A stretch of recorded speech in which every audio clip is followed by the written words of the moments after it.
Okay, now I'm in an organic regenerative citrus grove.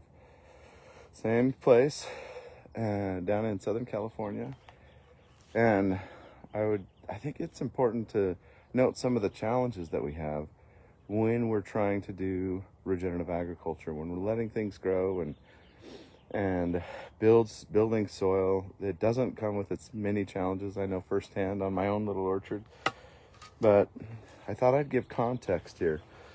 In the hills here, a few years back, there was a fire.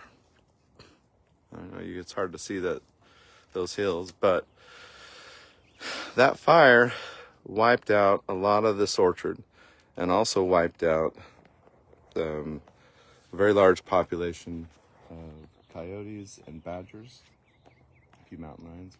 Coyotes are really good at rodent control. Same with badgers, play a role. And that fire also wiped out a lot of owl boxes that this grower had up. The barn owls are notorious for being just ravenous gopher eaters. I mean, a breeding pair that has 2 clutches in a year can eat up to 5,000 gophers in a single year. Impressive what they can do. So one of the first recommendations in an orchard that we make when you're going regenerative is putting owl boxes up. I mean, hands down, because as soon as you grow a cover crop, as soon as you let vegetation grow, one of the first things that comes in when you have healthy soils, healthy plants, and a lot of food are indeed the gophers. And if we don't keep them managed, then it can really take its toll. In nature, we have a lot of snags, is what I call them, or a lot of old trees that have cavities, and that's where a barn owl will often nest. They're cavity nesters. And so this area is completely lacking of old snags and old trees. And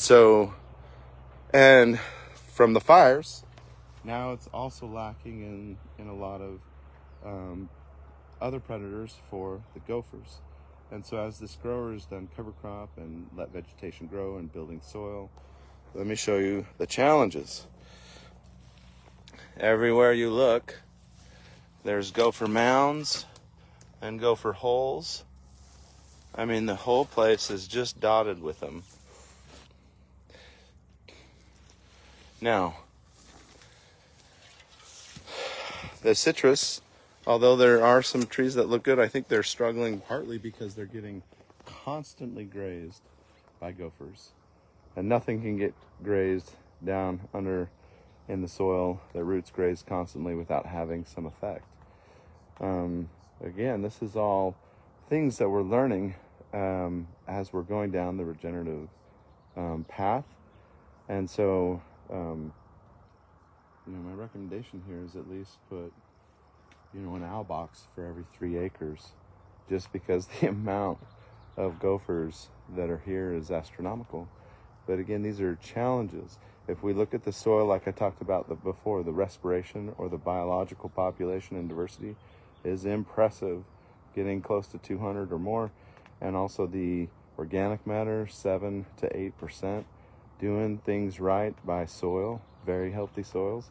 But what comes in sometimes are predators that are hard to control. The gopher is one of those. So all is not well, but these are some of the things we can learn and maybe share together. And so we'll put, like I said, lots of owl boxes. But still, the citrus, just eat it, like these lemons, they just taste different organically. You just increase the nutrient density. California, there's the Asian citrus psyllid that has become a problem. It causes the Wanglongbing disease. It's a vector for that disease. We call it sometimes greening, and it's been a huge problem in Florida, and it has we have started seeing it in California. But again, as you bring the health of your orchard or your trees to a degree that it can withstand pest and insect pressure, that's just by definition, right?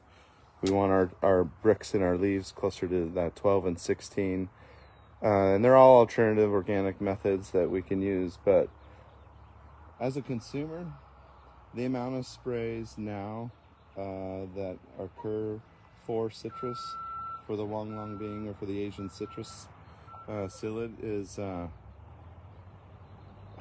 well, it's a lot. So they're constantly sprayed with insecticide. So I'm just educating the consumer. I'm not trying to be controversial here, but I would choose to only organic citrus. They're harvesting right now. You can hear the trucks back there, but just because of the amount of sprays that have to occur for the Asian citrus psyllid. Again, there are organic alternatives, and there's a few other insect pressures, some mealybug, and so yeah, and of course all the pre-emergent and herbicide sprays. So I would just be very, very cautious going forward with citrus, and vote with your dollar and try to find a local farmer, try to buy direct from a farmer, or at least buy organic, just because again it's pretty heavily sprayed anymore, and we're still learning about it. We're going to get there, but we know by definition, as you increase the health of an orchard, the pest pressure does indeed decrease. It's just, we see it all the time. And again, there are alternatives, but enjoying another day in a citrus field. Thought you might enjoy.